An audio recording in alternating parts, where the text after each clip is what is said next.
Today we're making a healthier version of the Publix hot honey chicken salad. I started off by marinating chicken breast tenderloins with buttermilk, onion powder, paprika, garlic powder, and salt. After marinating, I prepped the breading mix with some seasonings and flour. Next, I dredged my chicken with some egg white wash in flour twice before spraying with oil and popping it in the oven. While that baked, I worked on prepping my hot honey sauce and then my Greek yogurt chipotle sauce. And now once baked nice and crispy, I removed my chicken tenders from the oven and chopped them up. And then placed the chicken in a Ziploc bag and shook it up with the hot honey sauce. Next, I prepped my salad with butter lettuce, chopped up pepperoncinis, cucumbers, red onion, Kobe jack cheese, and the hot honey chicken. I then drizzled it with low-fat ranch and my chipotle sauce. And now we have our homemade Publix salad. Today for the World Cup, we're making Moroccan zaluk. To start, I pierced an eggplant with a fork all over to allow it to vent while roasting. I rubbed it with some oil and salt, and to go alongside it, I made a foil tent with a handful of garlic cloves, doused it with some oil and a sprinkle of salt, and popped that in the air fryer for about 30 minutes. Next, I both de-seeded and diced 3 Roma tomatoes, and then roughly chopped up some parsley and cilantro.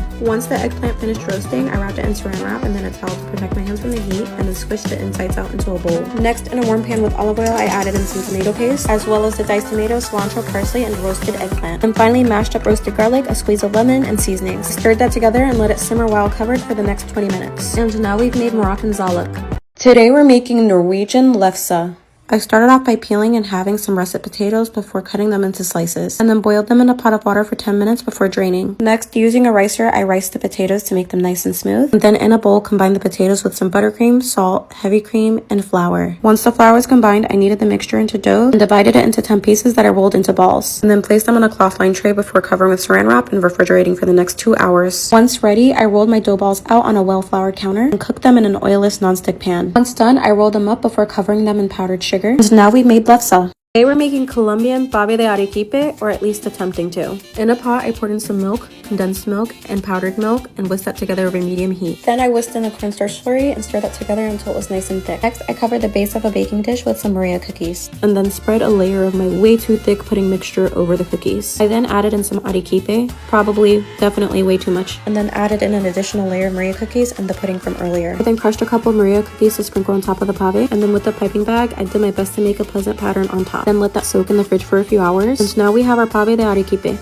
Today we're making Egyptian goulash. Started by using a blowtorch to char some poblano peppers. After that, I minced garlic and chopped up some onion before sauteing until translucent. Next, I mashed in some ground beef before adding in the minced garlic, some seasonings, and letting that cook all the way through. Then in a baking dish, I began to layer in some phyllo dough sheets, brushing each layer with melted butter before adding the next one. I then added in about half of my ground beef mixture, and then topped it with slices of the torched poblano peppers from earlier, and topped it off with the rest of the ground beef, and then a few phyllo sheets that I brushed with butter like earlier. After that, I cut my pie into squares and whisked together a mixture of chicken bouillon, egg, and milk. This is to pour over the goulash to ensure that everything holds together. I then baked it in the oven for 35 minutes, and now we've made Egyptian goulash. Today we're making Egyptian goulash. Started by using a blowtorch to char some poblano peppers. After that, I minced garlic and chopped up some onion before sauteing until translucent. Next, I mashed in some ground beef before adding in the minced garlic, some seasonings, and letting that cook all the way through. Then in a baking dish, I began to layer in some phyllo dough sheets, brushing each layer with melted butter before adding the next one. I then added in about half of my ground beef mixture, and then topped it with slices of the torched poblano peppers from earlier, and topped it off with the rest of the ground beef, and then a few phyllo sheets that I brushed with butter like earlier. After that, I cut my pie into squares and whisked together a mixture of chicken bouillon,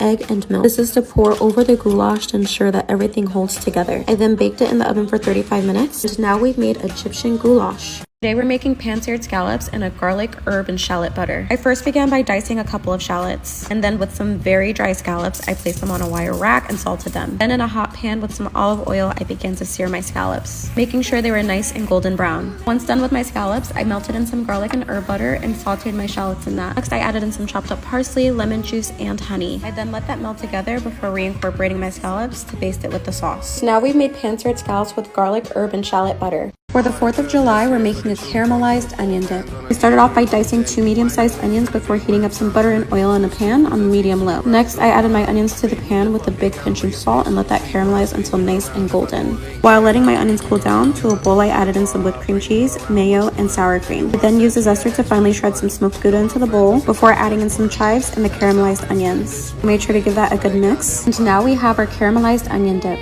Today we're making sweet potato nachos. I started off by cutting a large sweet potato into slices before adding it into a bowl along with some oil and seasonings. I mixed that together before transferring it onto a baking sheet and then baked it in the oven at 350 degrees Fahrenheit for 20 to 25 minutes. Next, I moved on to dicing and sauteing half of an onion and then cooked that with some ground turkey and an array of seasonings like cumin, salt, and chili powder. Once that's done, we can assemble our sweet potato slices with some toppings. And now we have our sweet potato nachos.